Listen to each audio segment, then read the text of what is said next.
Jessica Smetana.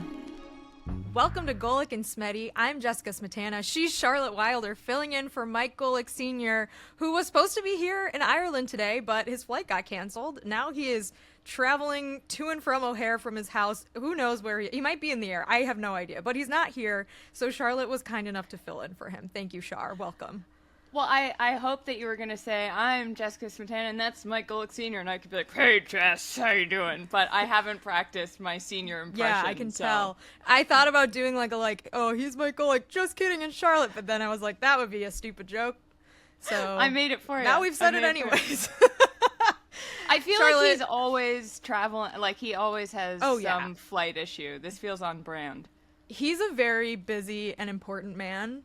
And I'm happy to be his podcast partner, but I will say he is not someone I would ever want to frustrate or be on the wrong side of, because Mike is very nice. He is one of the nicest people ever. I love working with Mike, but he hates when people act stupid or like do stupid things in front of him. You know, like I've driven with him before, and when people do stupid things on the road, I'm like, oh man, I would not want to be on his bad side. I guess that's the D lineman in him. I think you're right. I have not driven with him before, but I have a vivid picture from just your saying that. So I'm honored to be standing in for the man, the myth, the legend. Well, thank you. So as I mentioned, I'm here in Ireland. We will touch a little bit on that later because I have a lot of general thoughts about things. I need to roast you for a second because we were texting before we did this, and I was like, "Do you want to talk about Ireland at all?" And you go, "Well, I have a lot of thoughts on Europe," and I was like. Okay, let's hear them. I'm really excited about this. Geopolitically, cultural. No, I'm just kidding. Yeah, I was like, there are a lot of ways this could go. Well, something important did just happen or I guess to a country that is part of Europe. This is my transition into talking about the Women's World Cup, because the final was on Sunday morning. It feels like it was 3 weeks ago because it was so early in the morning. Did you wake up / had you been waking up to watch these games really early, Char? I'm going to be honest, no.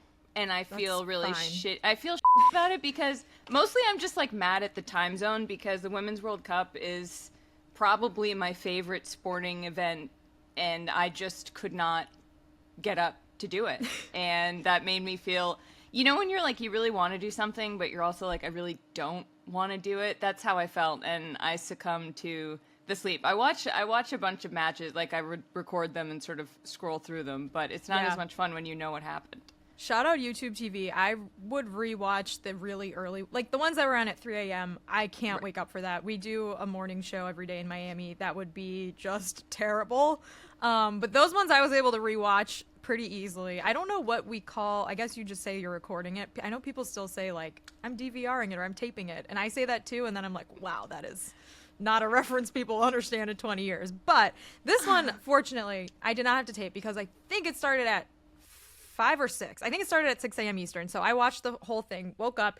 It was so exciting, Char. Spain won their first ever Women's World Cup against England. But then a whole bunch of like really weird stuff happened afterwards. Really weird stuff. Yeah, we're going to talk about that a little bit. So last week, Mike and I on this show talked about how the Spanish players did not support the Spanish Federation's, the running of their team, basically. And 15 players wrote a letter. Ultimately, 3 of the people that wrote the letter complaining about professionalism with the Federation did play on this team, but a lot of their best players stayed home. They won the World Cup anyways, which is remarkable. But all of the while, the entire tournament, a lot of people were noticing, watching the games, that the team had really frosty relations with the coach Jorge Vilda, who's been the coach of the team for a while now. They wouldn't like shake his hand. They weren't like celebrating with him at times.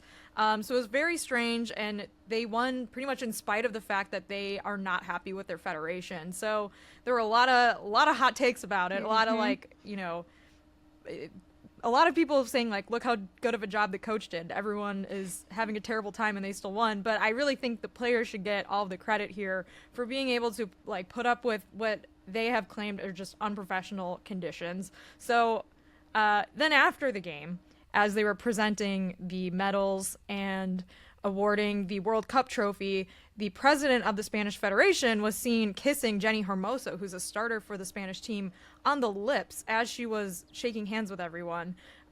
She said afterwards that she didn't like it, and then she said later that it was just a sign of affection and like kind of something that happened in the excitement of the moment. Regardless, just a absolutely bizarre and really kind of uncomfortable and gross situation to unfold after what should be the most exciting day of these players' lives. And I'm wondering what you thought of all of that. I couldn't believe it because I saw all of this. I saw the clips and replays, and I was reading about it, and I was like, "Wait, what?" I saw a headline. It was like, "Kisses Jenny Hermoso on the lips." What is who's the Federation guy? What's his name? Luis Rubiales. Luis Rubiales kisses Jenny Hermoso on the lips, and I was like, "Is this a joke? Is this like an Onion article?" Because I think that I think sports fans specifically, they're like, well, he's a man, she's a woman, it's a sign of affection, they're European. But, like, what if Andy Reid kissed Patrick Mahomes on the lips after they won? Like, this is not normal professional behavior in any setting. And then to do it on such the largest stage possible. And then for her, I think, was it on a live stream that she said, I didn't like it? I think so. It was on Instagram afterwards. And she was like, sort of laughing, but was like, I didn't like it. And then to release a statement afterwards, it feels a little bit like, what happened between saying you didn't like it and having to release a statement saying it was fine? Like, that feels like blink twice if something weird is going on. Do you know what I mean? Yeah, and it's almost like, okay, maybe she thought it was fine, but now, regardless, everyone is talking about it and viewed it as something really uncomfortable. And, like, I think especially given like what we've seen in women's soccer over the last, I don't know, forever, being like especially sensitive to inappropriate contact and relationship with players is something that like we should be doing. And like given the player's relationship with the Federation also, like I noticed it live. I was like, wow, that guy, he is hugging everyone really hard. Like he was hugging them and picking up like almost all the players that walked by.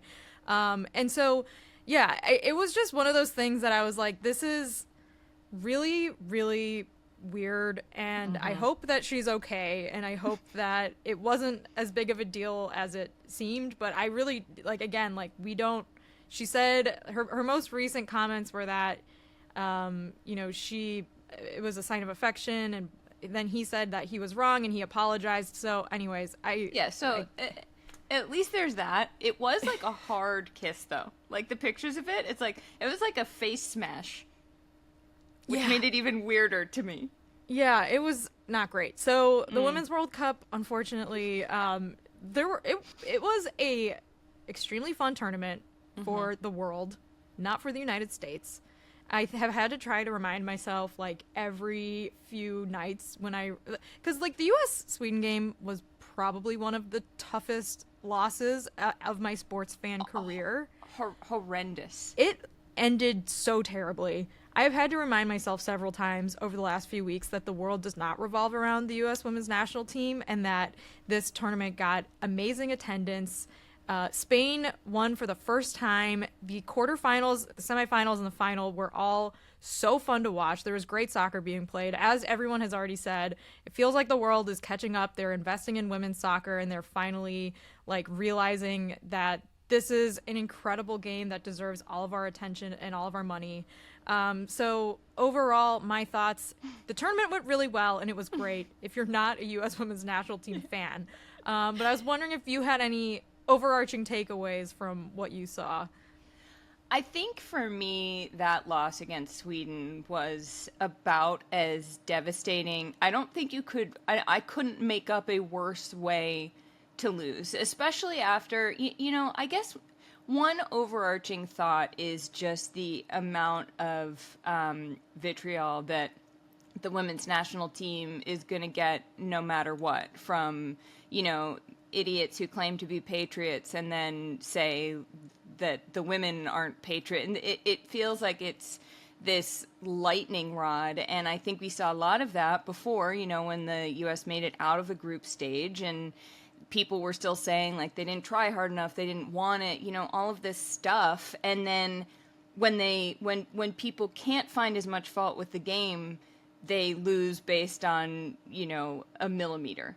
And I think that there was a particular devastation that went along with that also, I think, honestly, was part of the reason I had trouble getting up to watch the rest of it. Like, I think if they'd made it a little bit farther, or maybe if that loss hadn't been just so gutting, I might have been able to celebrate a little bit more with the rest of the world. But it was really bad. I also think that what you were saying about the world doesn't revolve around the U.S. women's national team, it is a very strange feeling as an American to be like, oh, hold on, we're not the center of attention?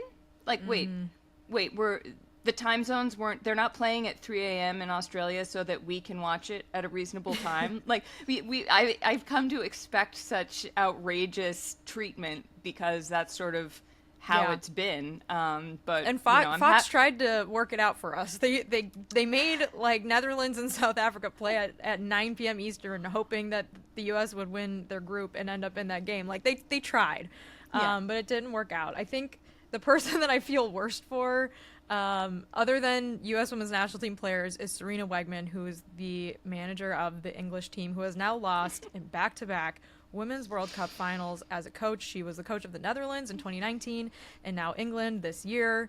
There was some speculation that maybe she'd be the U.S. women's national team's next coach because Vlatko Andonovski has now announced he's resigning.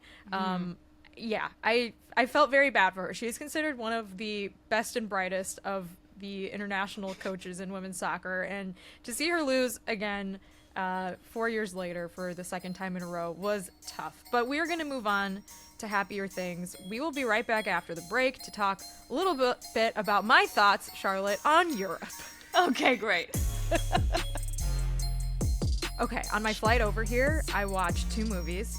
I watched Little Women, and I watched 80 for Brady. So basically, I watched Little Women and Old Women, LOL. But when I texted you and told you I watched 80 for Brady, you told me you had a funny story. So tell me your funny story first, before I give you my thoughts, because I have a lot of thoughts on 80 for Brady. Oh, yeah, I'm sure you do. I can't wait to hear you just absolutely rip Pat's fans apart. I feel like you are assuming that I have seen the whole movie.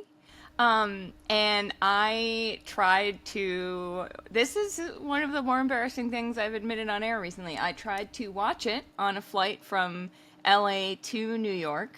And, you know how people say like on flights, you are more prone to emotion when you're watching for some I bawled reason. Through all of Little Women. Okay.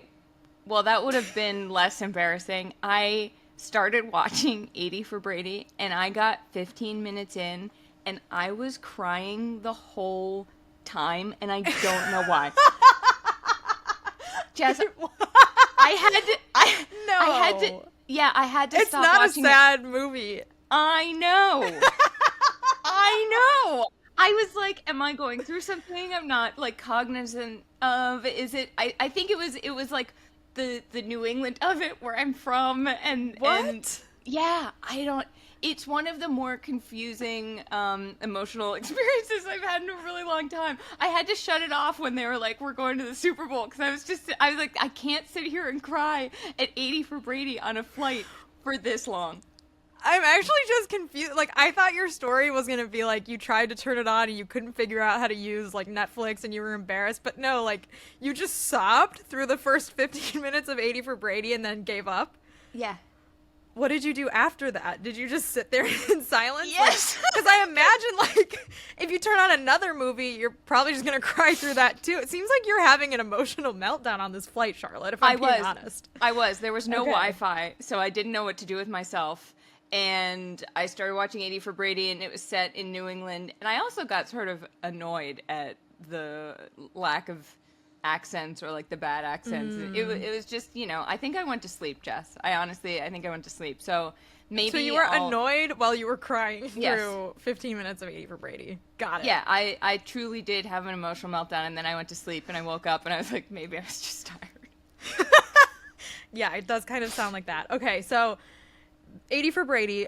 For those of you who forgot because this movie came out a while ago is the Tom Brady produced movie about the 4 old women who go to the Super Bowl. And I think Mike and I talked about it on the show like a year ago. We were like, oh my God, we should totally go see it while we're in Arizona for the Super Bowl. But then we obviously didn't because there were like a million parties going on, and also that would be weird. But it has Jane Fonda, Rita Moreno, Sally Field, and Lily Tomlin are the 4 quad stars, I guess. I don't know. Do you call them co-stars if there's 4 of them? Quad stars. And they were honestly really good. They were the best part of the movie. However, this entire movie, and Charlotte knows, Charlotte's a Patriots fan, and you know that I hate the Patriots. Like, I despise them. They are the worst. The entire movie was about, like, how they go to Houston for the Super Bowl, the one that they beat the Falcons in overtime. Like, the biggest 28-3, you heard of it? Yeah, comeback of all time. We all remember it, although it was, like, 6 years ago, so maybe not that well. But, hilarity ensues. They run into Guy Fieri. They accidentally eat weed gummies. They lose their tickets, and it's like a whole thing. And like, I didn't hate this movie because I liked the 4 women that were in the movie. I thought they were actually like really, I mean, I like all of them as actresses to begin with. They're all kind of legendary. But like they were all fine. Their characters were fine. But like the overarching like humanizing of New England Patriots, who are one of the most despised fan bases and despised teams, especially at this time in history in the NFL, was very like, could we not have picked like an actual underdog team? Could we not, like, I know it's based on a true story, whatever. This movie doesn't get made without Tom Brady. I get it. But as an NFL fan, I'm like literally not a single football fan outside of New England can watch this movie without being like disgusted by the entire football aspect of it. Well, it turns out that some New England fans like myself can't even watch it in general. So, you know, I feel like I feel like I've seen the movie. I feel like I've seen enough clips, like the Guy Fieri scene, the weed scene, like Tom Brady showing up. There's like 7 Guy Fieri scenes. Okay, this is the other thing. Guy Fieri, if those are the 4 like title characters, Guy Fieri is number 5. Although I'm betting because he's Guy Fieri, he probably got paid more than all 4 of them. But he was in like 2/3 of this movie, which no one prepared me for. Wait, really? He was in more of this movie than like Rita Moreno. I swear to God, he is in the main character. He is like a main like antagonist. Like, he drives the plot forward because they lose their spoiler. They lose their Super Bowl tickets at Guy Fieri's like trailer.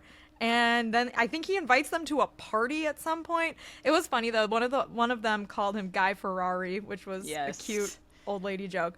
But yeah, Charlotte. And then at the end, like the whole like emotional climax of the movie is Lily Tomlin's character giving Tom Brady a pep talk through his headset from the offensive coordinator's box at the stadium. And I literally, like, if I were a Falcons fan and I watched this, I would destroy my television because it's like, oh my God, her pep talk is the reason they came back and won. I would be literally punching my television screen if I saw a fictionalized version of the most humiliating football game that my team has ever played.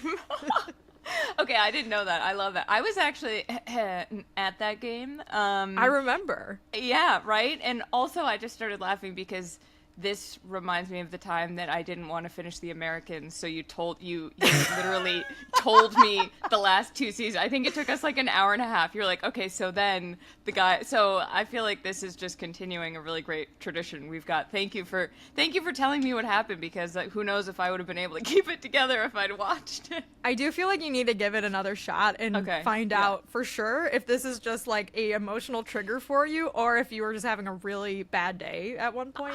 I really hope it's the plane thing, Jess. I really hope it's the plane thing. But no, I'll give it a shot, and I'll come back and I'll let you know how it goes. All right. Well, before we go, Char, because unfortunately we only have a few more minutes with you before our next guest, Charles McDonald, comes on to preview the NFL with us.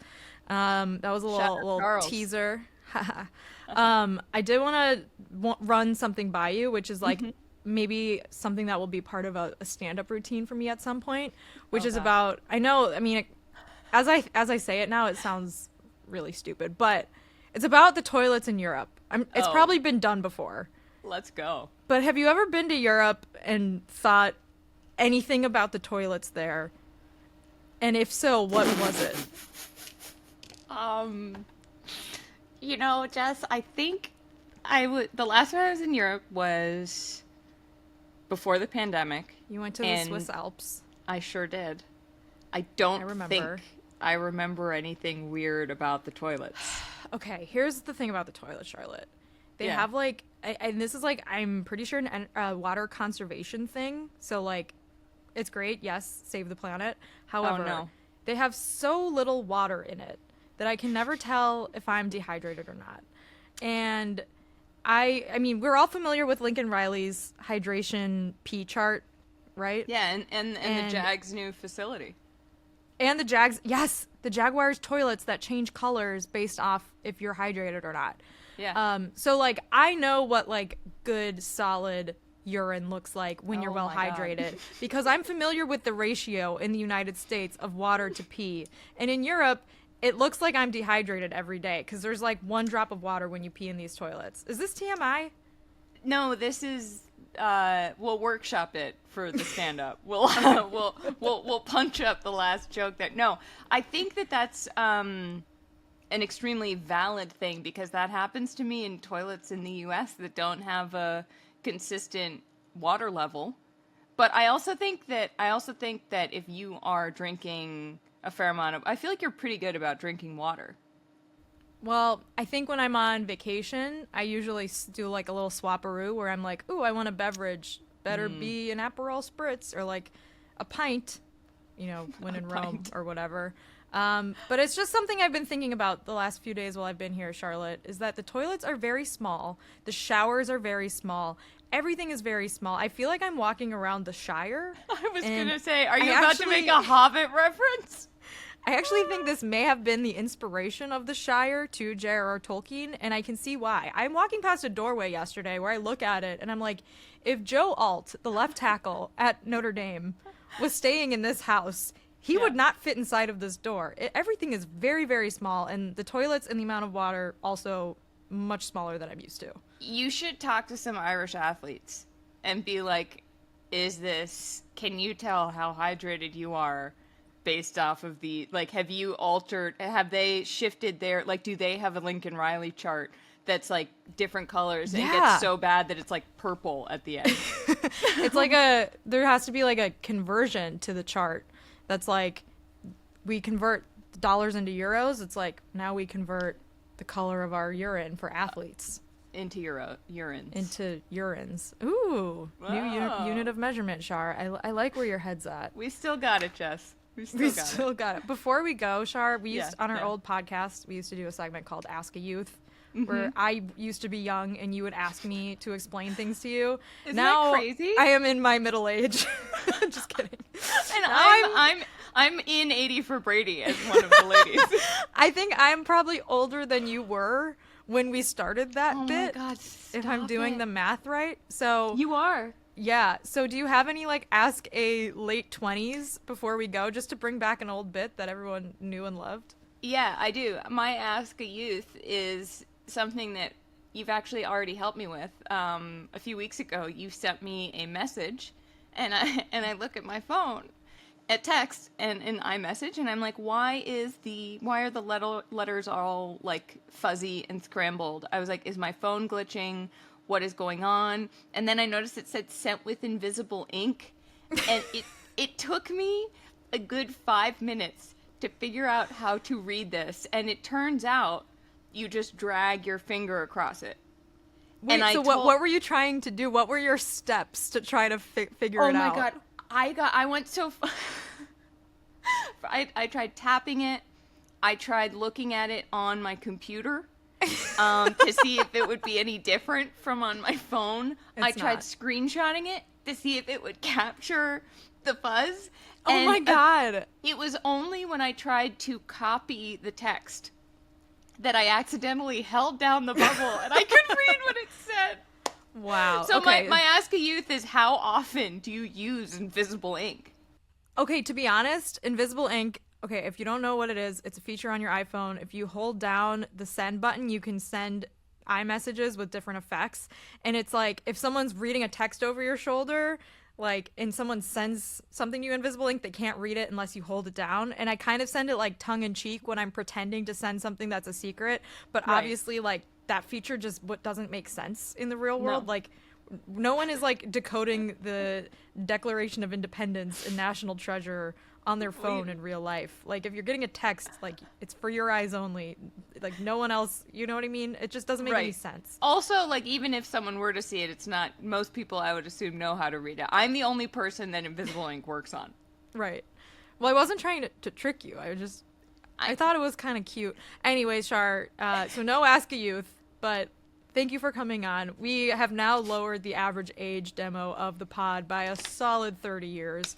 So I really appreciate you joining. Listen, anytime. I can't wait to hear about your adventures, and I hope that you figure out I hope the toilets start making a little more sense as you spend a little more time there, and you can recalibrate your expectations. You can check her out on Oddball, which airs on the DK Network, and also on the Le Batard Show occasionally. See you back in Miami whenever you come back down. Sounds great. Go Irish. Charles McDonald, my good old friend from Yahoo Sports, is now joining us. Charles, we're finally getting you on to talk about the NFL. But first, you told me recently that you are trying to get into cooking, and that it is not going well, or it is going well? It's going well. I'm just trying not to get apathetic about it again. You know, like, that's my big problem. So basically, as I told you and our friend Harry yesterday, I think I said I'm trying to get through this football season for the first time without getting fat, or like just being ashamed of where I am physically by the end of the season.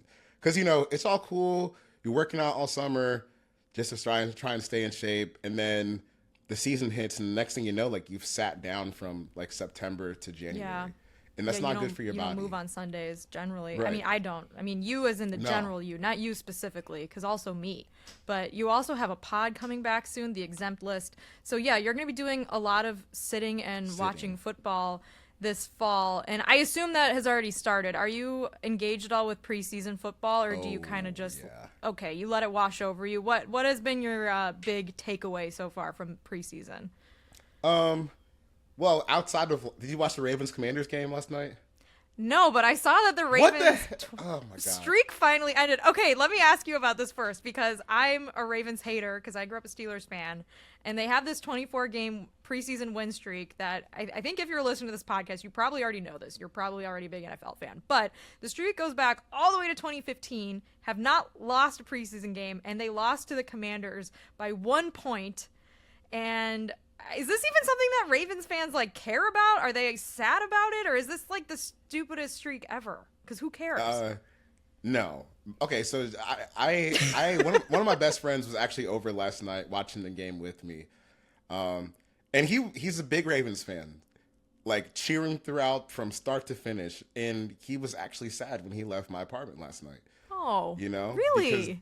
Because they had this streak, dude. You got to look up the John Harbaugh quotes. Yeah. After the game, he gets fired up at people who think that preseason games don't matter because he's like, you've never played football, you don't know what it takes like to go out there and blah blah blah blah blah. So to me, like, the emotional stakes, I know it's stupid. Okay, here's the thing. They haven't won a Super Bowl since before the streak started, right? Correct. Yeah, their last Super Bowl was in the 2012 season. So the streak really has had no bearing on their preparation for the postseason. It's fair to say. No, it hasn't at all. Like, but they care about it deeply. But see, here's the thing: the Harbaugh brothers are crazy, right? Yeah, John hides his crazy a little bit better than Jim does, but he's still crazy. Like, Jim's version of crazy is, oh, I'll eat steak and drink milk at the same time, and maybe I'll go sleep over at a teenager's house to try and recruit a kicker. John's crazy is, we're going to win every single preseason game over the course of 8 seasons. You know, that's how they kind of get their craziness out. But I will say, it felt like it had real stakes involved because of the streak. You know, it's one of the few preseason games that felt like it meant something. So when you got the game-winning field goal, there were actually, like, you know, a decent amount of emotions at the end of that game, which was interesting. But then you also have to zoom out and think, okay, well, what did it take for us to, like, get 50% of the way there caring about a preseason game. It took 8 years of build up. Yeah. For us to get to one Monday night that's accurate. I mean, I think if this is a coping mechanism for John Harbaugh, then I respect it. This is very healthy. This is a very healthy coping mechanism. If this is something that you are attached to as a Ravens moneyline preseason bettor, then I'm sorry for your loss. But if this is something that you care about as a Ravens fan, you shouldn't be sad for that long, because I really don't think it matters. But congratulations. It was fun while it lasted. Yeah. And it was fun while it lasted. I had a great time watching that game last night. Anytime you can see like one of your friends get upset over something that doesn't actually matter, it just kind of warms my heart. Maybe it's just the cold person in me, but it's sports. Or maybe I'm just dead because my team doesn't ever do anything. So to see someone else like kind of feel how I feel every Sunday, it felt comfortable. Yeah. Charles is a Falcons fan. I was just talking to Charlotte just before this, because I watched 80 for Brady on my flight, which is, it kind of retcons the Falcons' loss to the Patriots. And I said that if you're a Falcons fan, never watch this movie. And actually, I thought about you and our friend Harry, who's also a Falcons fan, as I was watching it, and how much you would truly hate that film. So never watch 80 for Brady. That is my advice to you. I never will. I hadn't planned on it. Not that you were planning on it. It's a doozy. Preach. So I wanted to ask you, there's 3 first-round quarterbacks that were selected in the draft this year: Bryce Young, CJ Stroud, and Anthony Richardson. All 3 will be starting in week 1. Is that correct? Yes. CJ Stroud hasn't been named the starter yet, but he started a lot in practice and started both games. So I would assume we're moving towards that, yeah. And is Davis Mills still the Texans' backup? Yes, he is. Okay. So CJ Stroud or Davis Mills will be starting that game. But let's pretend it's CJ Stroud. Let's pretend he is named the starter, which I think is somewhat inevitable. Obviously, quarterback wins, not really a stat, something that Mike Golic, wherever he is right now, despises. He hates when we hold wins for or against a quarterback because it is a team sport. However, if you had to rank which of these 3 will end the season with the most losses to the least losses, so like best to worst in terms of results at the end of the season, how are you ranking them? Well, CJ is definitely last because he's playing on the worst team, I would say. Although, you know, this Jonathan Taylor situation, that's a big blow for Indianapolis. Like, he's one of the few running backs that, I hate like this phrasing, but one of the few running backs that matters in today's game. Like someone that can actually game break for you, can be the low of an offense that's quality. And, you know, he was hurt last year, so I think that's kind of making people forget how, like, completely dominant he is at his peak. So, but I think I'll still go CJ last because he's on the worst team. The Texas defense is pretty bad, too, even with D'Amico Ryans and, you know, the Will Anderson addition they made this offseason. They still got a ways to go there. You know, I think I might go Bryce just because of all the offensive lines that can like kind of get their together before, or, you know, as the season progresses, I think the Panthers, as bad as they've looked, they still have a chance because they were a good unit by the end of last year.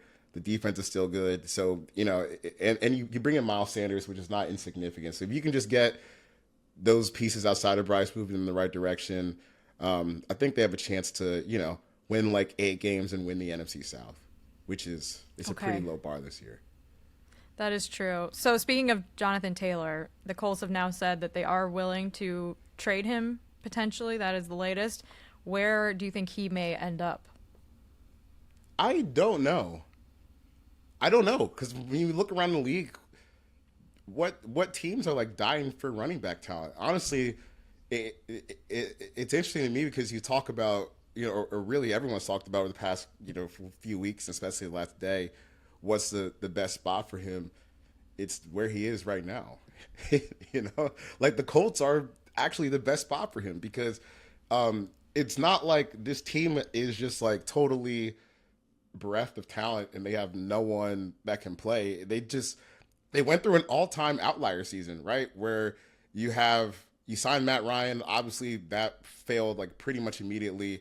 And then you have the situation where you pull a guy off TV to be your head coach for the back half of the season, a real thing that happened last year for the Colts. And he was given a real chance to be the head coach, which is pretty crazy. And he might be the head coach if other people didn't get into Jim Irsay's ear about what Jeff Saturday being your head coach actually meant. And Jonathan Taylor, he was banged up last year too. But we've kind of gotten to a place with running backs where it's like, if you get hurt once, you're always hurt. And it's like, that's not necessarily true. We just saw Saquon Barkley bounce back. We've seen Christian McCaffrey bounce back. Like, we've seen guys who have been hurt. Najee Harris, hey, he played with a broken foot last season. Right. And he, like, that's a situation. We'll see how he does this year, but yeah, he was still productive for the Steelers offense. So it's just interesting how quickly, like, we've decided we're just going to cast these guys away. Like, there were Colts fans that I mentioned arguing against the idea of paying Jonathan Taylor, which is kind of crazy to me because you have a rookie quarterback who would really benefit for having someone like Jonathan Taylor in the backfield. And it's not even like cost is really a concern for your quarterback because you literally just drafted him like 4 months ago. So you can pay Jonathan Taylor a quote unquote market rate extension for running backs, which at this point is like $13 million a year, which isn't much. I mean, it's like a little bit more than what Nick Chubb got from the Browns, maybe a little less than what McCaffrey got from the Panthers when he signed that deal. But it's not really a contract that's going to make or break your roster. So I just kind of feel like we've gone too far in the other direction with the running back stuff where we can't discern that, hey, having Jonathan Taylor on your football team is a really, really good idea, especially when the offensive line can still be good. And you're going to be running the ball more than most teams run the ball this year. You know, with Anthony Richardson, your zone reading, your option game is going to be a huge part of your offense. So why not pair him with like a top 3 back to go along with it? I can't really make sense of this one, but apparently I'm the dumb one for thinking that they should just give us some money and keep it moving. So is this just an all-time bag fumbling by Indianapolis? Yeah, and I mean their situation had gotten tense up until, it was tense even before like stuff like this was going on. But when Jim Irsay comes out and tweets essentially, "Hey, I don't value the position that you play." And, the position that you're in, which he was unfortunately right, is collectively bargained. Well, why the hell would I come back to work? Like, if my boss tweeted something about me, we don't plan on picking up your contract when this is over, I'm not coming back to work. I need to find a new job. So I feel like we should just like have a little bit more common sense when we talk about the Jonathan Taylor thing. Jim Irsay really put his foot in his mouth here for no reason. And I know that, Jonathan Taylor and his agents, they were turned off by it, obviously. And now you're here where you're in the weird spot where you're like, well, we don't want to pay Jonathan Taylor because he might get hurt again. But he's also way too good for us to trade for less than like top value. So we're going to ask for a first round pick for a player we have no intention of signing, which under the rules of CBA is probably how you should go about this, but it's hard not to see like the irony it involves with the process.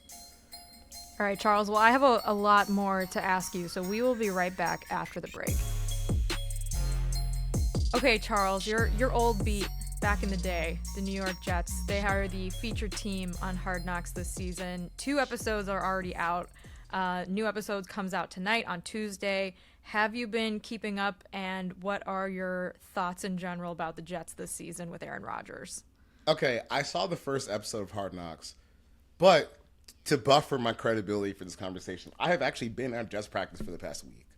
So, ooh. Yeah, I've been there on my old stomping grounds with, a situation that's not as tense as the last time I was there, I would say. But for those who don't get the joke, you can just Google my name in Washington Post. Yeah, Google Charles McDonald. Okay. Well, you should watch and then compare what you're seeing in practice to what they're showing us on Hard Knocks, because as we know, this is like the new sanitized Hard Knocks where we're not really seeing players get cut. And so far, Aaron Rodgers has been stealing the show. But despite all of that, and I know you're shaking your head right now if you're listening to this, Charles shook his head.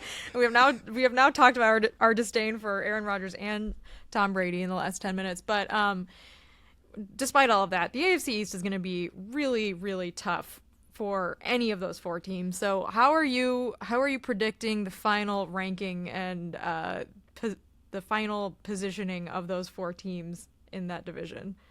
I think there's kind of like, I don't know. Maybe I'm sure Jess fans will get in trouble. Will get pissed at me for saying this, but I think there's like tiers within the division.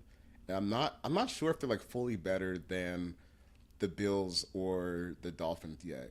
Because dude, they had joint practices last Wednesday, which I'm sure is going to be a big part of this Hard Knocks that comes out tonight because it was a complete mess last week.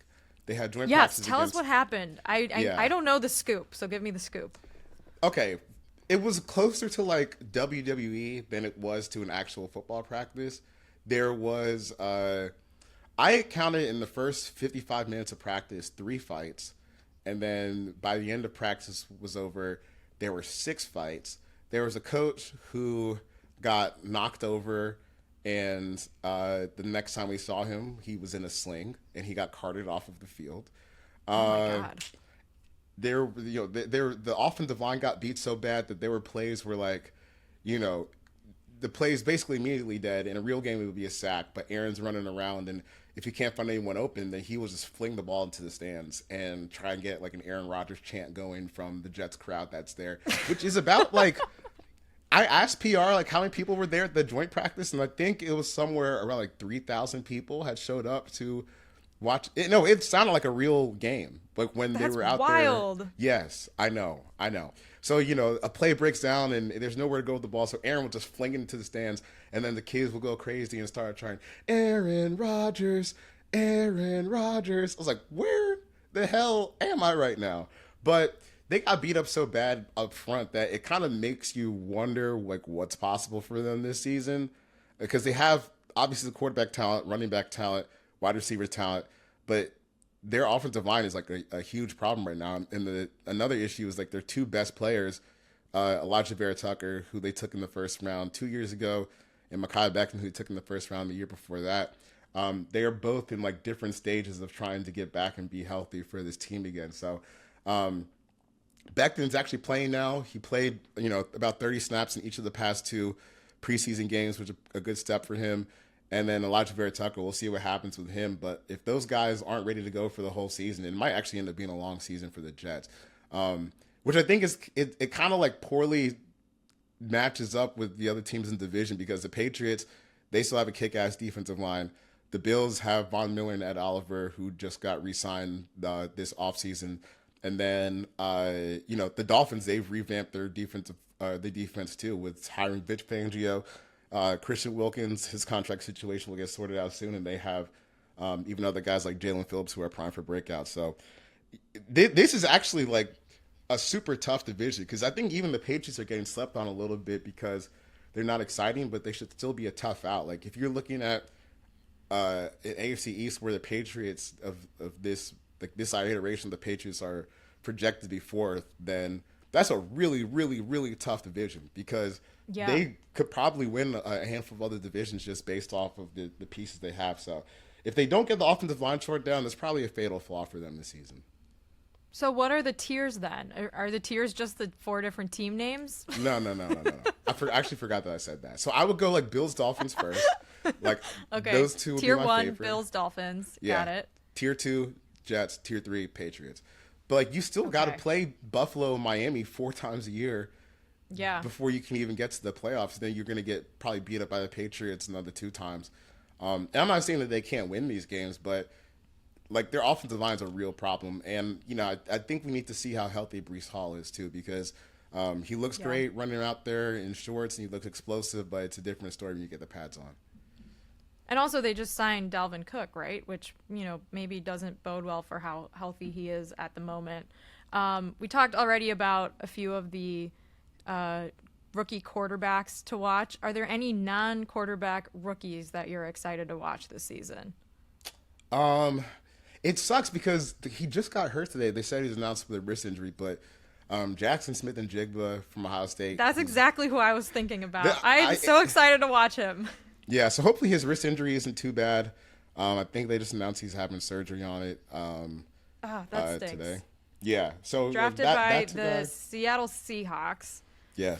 Played at Ohio State, was out most of last season at Ohio State. So if you're watching any college football last year, you might have missed him. But he is one of the top wide receivers, I think, in the league. Is there a timetable yet for when he'll be back?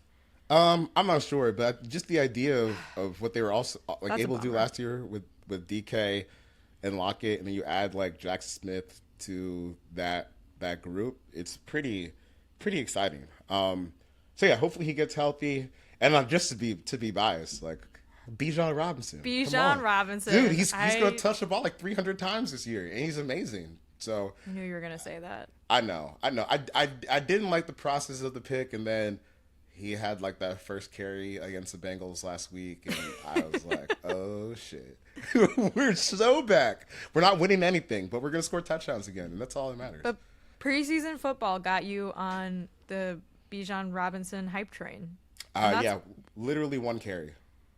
That's what it's one carry in preseason football got you on the Bijan Robinson. That's what football preseason is all about. I'm out here getting excited about like Darnell Washington's blocking ability, Charles. Go Dogs. Like that's where we are. So, yeah. So it's been great to catch up with you. Can you tell folks where to find you? Tell us when your pod's coming back. I'm very excited to listen. You can find me on Twitter at 4verts. Yeah, like I said, the Exempless podcast for Yahoo Sports is coming up. And I think unofficially in 2-ish weeks. Unofficially. Okay. Don't quote me on that precisely. You may be busy teaching yourself how to cook something. That's right. Trying to make some food where, you know, because I'm trying to get into like the meal prep stuff because I don't like cooking every day. That's my problem. But then when I don't cook, or, you know, when I have leftovers, I tend to overeat. So I'm trying to train myself to cook with care and love and also portion control. How much can you eat this? Like, how many times can you eat the same prepped meal in a row before you want to throw it out? Because for me, it's like twice maximum. And then I'm like, why did I make this much soup, chicken soup, or like whatever it is? I can eat it all the way up until like it's just like physically not pleasant to eat. Because, you know, like when food's been in the fridge for a while, and you take a bite, you're like, yes, that's not quite what I was eating a couple days ago. That's usually when I get sick of it. But the actual eating things repetitively, I can do that. I feel like after more than 24 hours, I can taste whatever container my food is in. Like if it's in plastic, I feel like it starts tasting like. Is that a me thing, or has that ever happened to you? No. But for me, it's I usually let it linger for maybe a day or two longer than that. But I'm a caveman. Okay. Like I got fired up over the Harbaugh press conference today, so we're on different planes. The one where he was mad about losing the preseason game that fired you up? Nice. It actually All right, did. well, good to know.